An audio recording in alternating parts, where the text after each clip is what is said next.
Of course, Nonhlanhla, Dr. Shahida Omar there making such important saying that gender-based violence and femicide shouldn't only be commemorated only during the 16 days of activism. And of course, I said earlier on during my crossing that SABC News will be giving a moving coverage of gender-based violence and femicide. This is just after the commemoration of gender-based violence and those who died at the hands of gender-based violence and femicide. And of course, I spoke to the Tshegofatso Pule Foundation spokesperson Botlhale Modisame, and now I'm going to speak to Tshegofatso Pule's brother, who is Thabiso Pule. Thabiso, thank you so much for your time.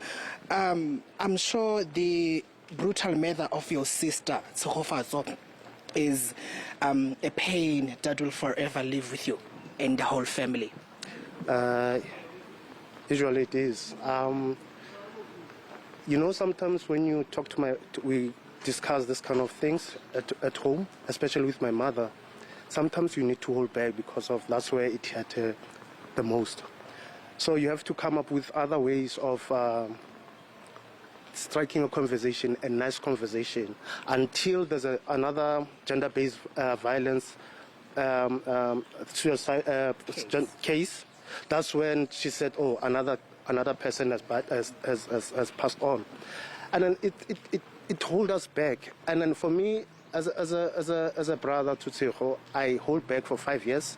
I never shed a tear, but it was hitting me inside. And also, I'm an artist, so I mostly do gender-based projects through the art form, and that's where I could find a voice.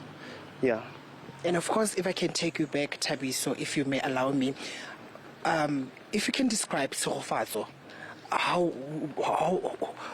ene ile motho a jwang? Tshegonele motho o bubbly, very free-spirited, and not forgetting the fashion sense that she has. When I was traveling and I would come up with clothes, she would say, "No, this is not the one, but this is how I'm going to dress with it." And then she always aced in terms of fashion. She was very, very, very nice to everyone. Yeah. And we saw the perpetrator, Ntuthu Koshoba, being arrested and being sentenced to a life imprisonment. Did this bring any closure to the family?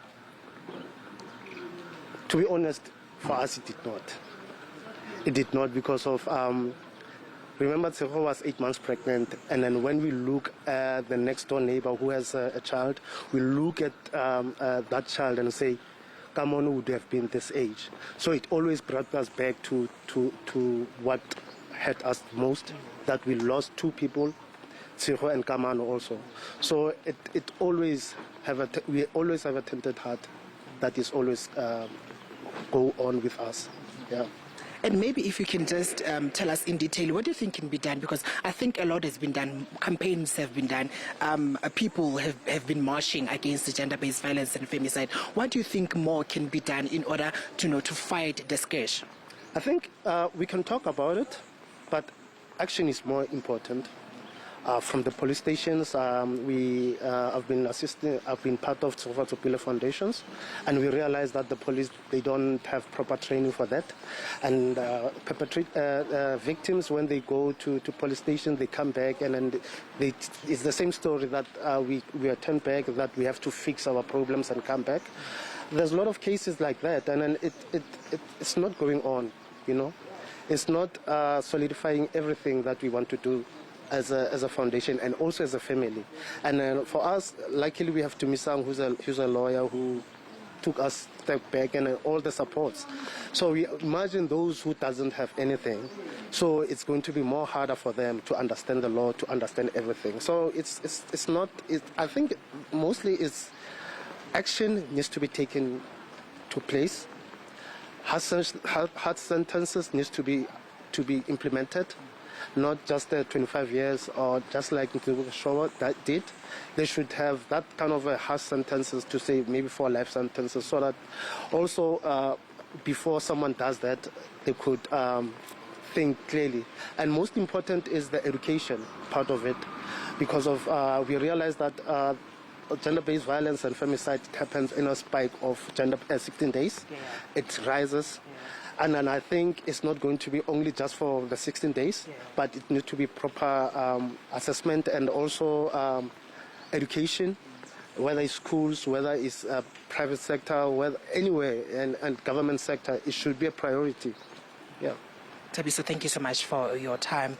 Well, there you have it, Griselda. That was the brother to Tshegofatso Pule, Thabiso Pule, essentially making a statement that saying that more education should take place regarding gender-based violence, and essentially saying that the sentencing of the perpetrator Ntutu Koshoba did not bring any closure to the family, saying that they have lost the Tshegofatso and also Kamano, who was the baby to Tshegofatso. As you remember, that Tshegofatso was also pregnant during her murder. But for now, it's pouring here. It's done with me.